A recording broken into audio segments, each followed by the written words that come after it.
कि लोगों रमजान की अहमियत को समझो और जो अल्लाह ने रमजान के रोजे तुम पर फर्ज करार दिए हैं उसे पाबंदी के साथ रखो और उसका हक अदा करो। आज रोजा न रखने पर मुसलमान तरह तरह के बहाने ले आते, कोई बीमारी का बहाना, कोई गर्मी का बहाना, कोई कामकाज का बहाना, मुख्तलिफ तरीके से बहाने तलाश किए जाते हैं कि कैसे हम रोजा न रखें।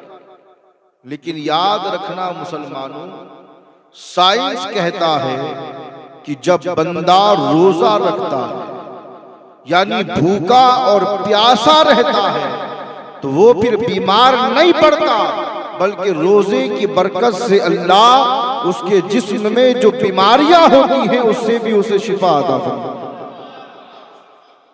यानी बुरे जरासीम खत्म होकर इंसान को अल्लाह मजीद सेहत से नवाज देता है। नोबेल प्राइज फॉर मेडिसिन મળ્યું બે ડોક્ટર્સ, ડોક્ટર તેસુકો હોન્જો, ડોક્ટર એલિસન.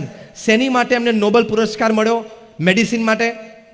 એમણે રિસર્ચ કરી, કેન્સરની નાબૂદી માટેની રિસર્ચ.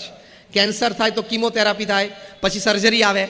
આ લોકોએ એવું સાબિત કર્યું કે જ્યારે તમે નિર્જળા ઉપવાસ કરો છો, એટલે કે પાણીનું ટીપું પણ લેતા નથી, એવા 20 કલાક તમે ગાળો, તમારા શરીર અત્યંત ભૂખ્યું થયું હોય, 3 ટંક જમવાનું તમે છોડ્યું હોય, એટલે કે તમે વ્રતમાં છો કે તમે ઉપવાસમાં છો, એ વખતે તમારું બોડી છે એ મેલેશિયસ મેલિગ્નન્ટ સેલ્સ ખાય છે.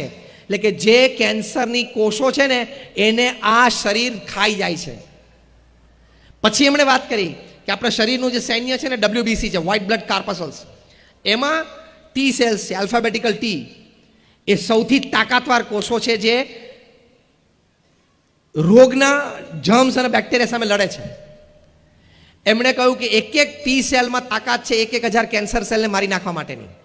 પણ આપણી ખાવા પીવાની ખોટી આદતો, બર્ગર ને પીઝા ને ફાસ્ટ ફૂડ ને કોલ્ડ ડ્રિંક, એણે આ ટી સેલનો પાવર દાબી દીધો છે. આપણા ઉઠવા બેસવાની ખોટા સમય અને આદતો, રાત્રે 12-1 વાગ્યા સુધી જાગવાનું, સવારે 9 વાગે ઉઠવાનું, એ ખોટી આદતો, આ બધી આદતોએ આ WBCમાં જે ટી સેલ્સ છે ને એનો પાવર દબાવી દીધો છે. પણ પાછો એ પાવર તમારે જાગૃત કરવો છે, યસ ઓર નો?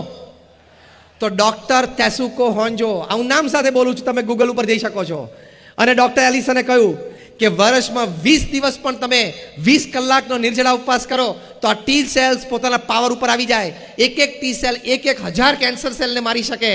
તમને ક્યારેય કેન્સર ન થાય, કેન્સર થવાની લિસ્ટ શક્યતાઓ તમારા જીવનમાં આવી જાય.